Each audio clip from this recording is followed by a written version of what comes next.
All right, welcome back to The Explainer, everyone. Today, we are diving into something absolutely wild.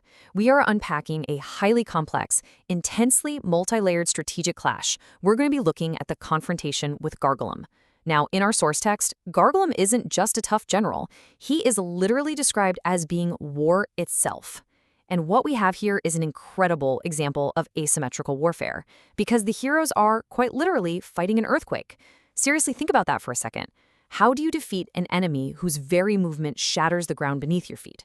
Well, you don't just run at it with swords. You have to use science, sociology, and incredibly strategic engineering. So let's break down this intricate blueprint together and really uncover the tactical genius behind this entire campaign. Okay, to really wrap our heads around this tactical masterpiece, we're going to break this down into 5 distinct phases today.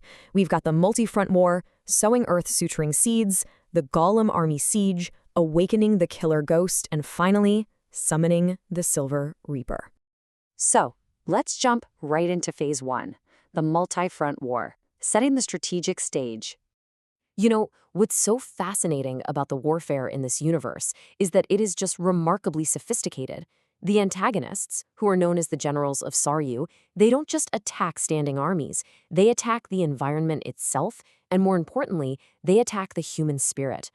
We're looking at a stark thematic contrast here. It's a fundamental ideological war for the very heart of humanity. Saryu's faction operates entirely on isolation, strict hierarchy, and overwhelming destruction.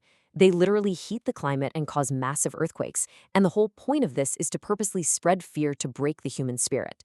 So the defense, which is orchestrated by the protagonist faction led by Jolan, well, it has to be equally holistic. Jolan operates on the belief that true victory only happens when humanity feels a profound sense of kinship. By actively restoring forest life and healing the earth, Jolan isn't just, fixing the dirt. He is actively building up humanity's hope. In this conflict, every single interest of mankind, from science to religion to architecture, is an active battlefield. And because of that deep underlying philosophical approach, actually defeating an earthquake requires a literal war on exactly 3 fronts. I mean, like I said, you can't just run up and punch an earthquake, though knowing this universe, I'm sure someone has absolutely tried. But logically, first you have to cool the air. The text specifically notes that heat intensifies tectonic motion because it expands the underground minerals. So by aggressively reforesting the continent of Gaia, they naturally cool the global climate, completely robbing the enemy of his heat-based kinetic energy. Second, you have to reinforce the architecture to prevent massive civilian casualties. And only then, on the third front, do you actually engage the general in physical combat.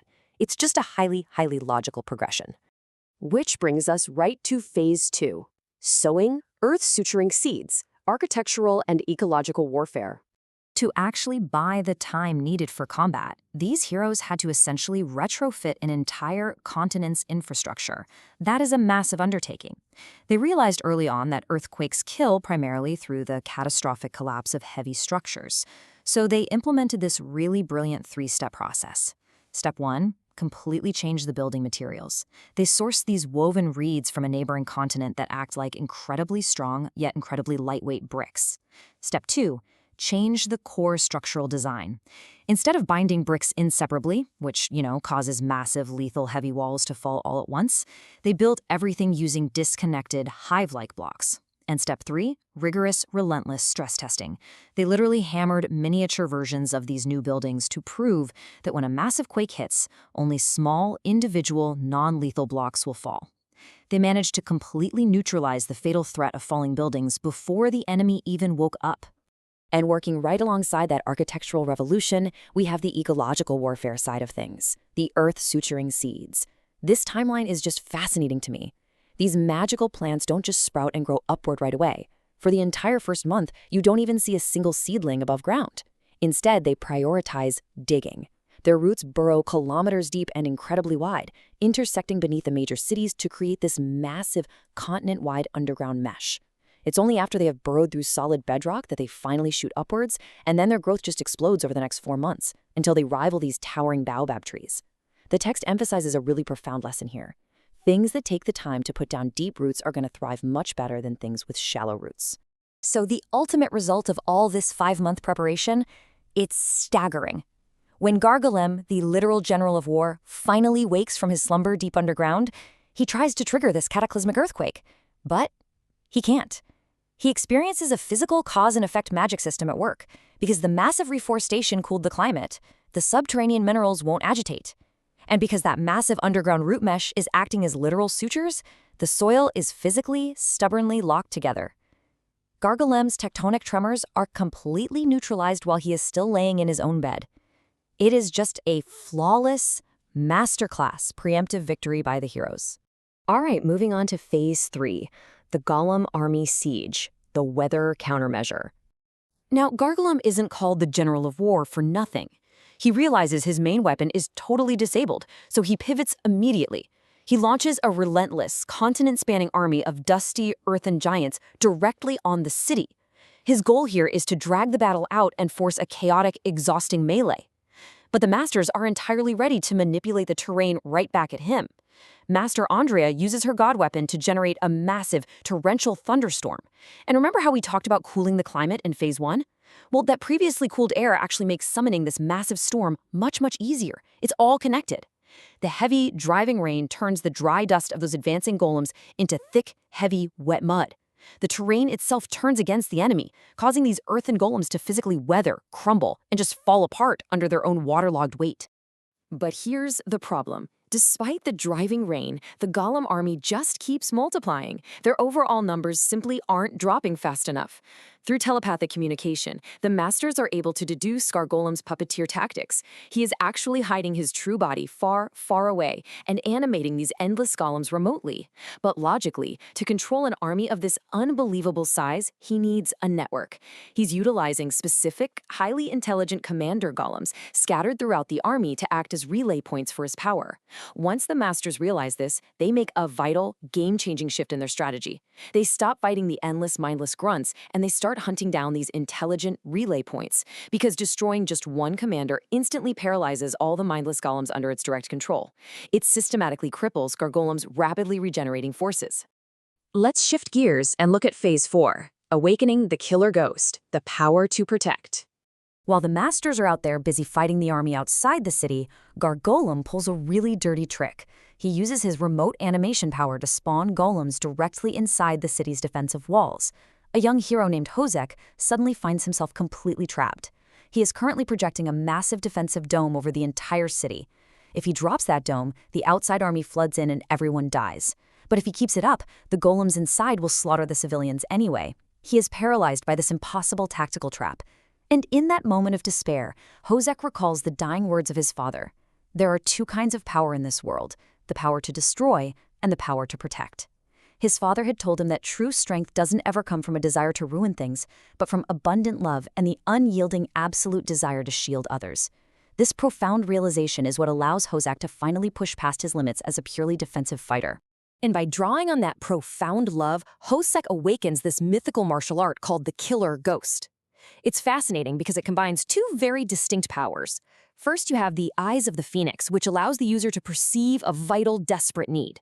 And second, you have the Wings of the Phoenix, which grants the actual power to make the impossible possible.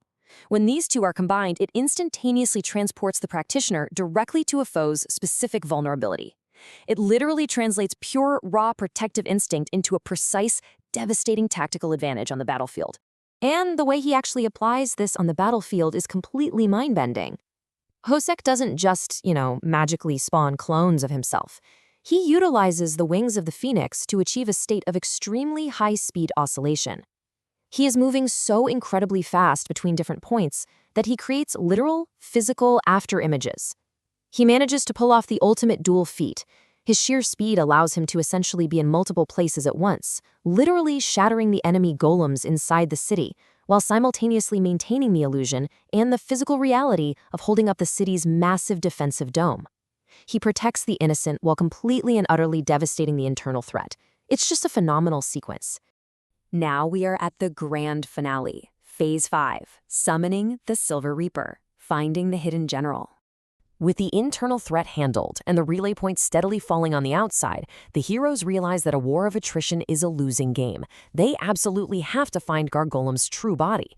But, how do you find an enemy buried under millions of tons of solid rock? Well, you turn their own logic right back against them. Earlier, Gargolem used relay points to control his army. Now, Jason, a hero with the power of a dryad, uses the massive Earth-suttering root network we talked about as his own continent-wide tracking mesh. He just places his hand on a single tree, merges his psyche with the entire network, and locates the general hiding in the deep Earth. Channeling power through those interconnected roots, Jason literally forces the Earth to grab Gargolem and aggressively drag his humongous true form, kicking and screaming all the way up to the surface. That Gargolem, proving it again why he is the absolute master of warfare, pulls one final, brilliant trick the moment he's exposed to the masters.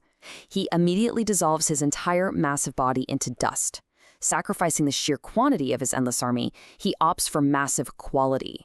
He materializes a brand new squad of heavily armored, towering giant golems, and perfectly disperses his consciousness to hide his true core inside just one of them. So the heroes are right back to square one. He's heavily armored and perfectly concealed all over again.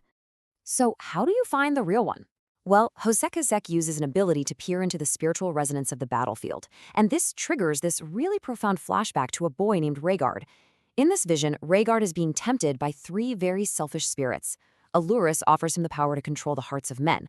Longevity offers eternal life, but at the expense of monthly sacrifices. And invincibility offers absolute power in exchange for giving up his heart and his ability to feel pain. Rhaegar's response to this is just incredible. He outright rejects all of them. He recognizes that living at the expense of others is just another kind of death, and that true strength comes from enduring pain to protect others, not running away from it. Because he rejected those three selfish spirits, a fourth spirit appeared to Rhaegar, Rikishin, the Silver Reaper, the ultimate protector of bonds that must not be severed. Resonating deeply with these memories of that pure-hearted boy, the masters and students on the battlefield realize exactly what they must do. They have to let go of their individual egos. They unite their hearts and perform what's called a psycho-rage ability fusion. By merging all of their individual abilities into one unified entity, they successfully summon the magnificent Silver Reaper, Rikishin, right onto the battlefield. But, the ultimate question still remains, right? Even with this incredible Silver Reaper on the field, how do you actually find a single, hidden core concealed inside a squad of identical, towering earthen giants? Brute force alone isn't going to work here. If you guess wrong, Gargoyle just escapes into the earth again. Think about the strategic implications of this final puzzle for a second. The answer to this is just so incredibly satisfying because it takes this highly magical finale and grounds it in a completely logical scientific concept. Rikishin uses a technique called the Binding Aura Seeker. He basically hurls his massive swords into the giant golems, but these aren't just physical attacks. He is using them as tuning forks. With every single strike, a little bit of his energy is released into the earthen giants as vibrations. It is literal echolocation. He measures exactly how the energy reverberates to conceptualize the general mass of each giant, and through this vibration, he instantaneously exposes the one single golem that has a slightly different mass simply because it houses Gargolem's dense, true core. Once that core is definitively located, Rikishin delivers this absolutely chilling, triumphant final challenge to the newly exposed general. He says, "I see. A foe that tries to conceal its life. Do you really believe that you can hide your life from a Reaper? It is just the ultimate checkmate. The general of war, who relied this whole time on endless pawns and constant deception, is finally completely stripped of all his hiding places." And in a flash of silver light, Rikishin charges and bisects Gargolem right across the chest, completely shattering the core and finally ending the battle. This whole sequence is just phenomenal because it proves that victory wasn't actually won in that final sword strike. It was won months ago by planting those earth-suturing seeds. It was won through meticulous architectural planning. It was won by a defender desperately holding a dome out of pure love. It really leaves us with a powerful question to reflect on. When we look at our own world's complex battles, does ultimate victory really rely on having the brute force to destroy? Or does it rely on the strategic, unified power to protect and build? Think about that as you review all the incredible tactics we covered today. Thank you so much for joining me on this explainer, and as always, keep learning.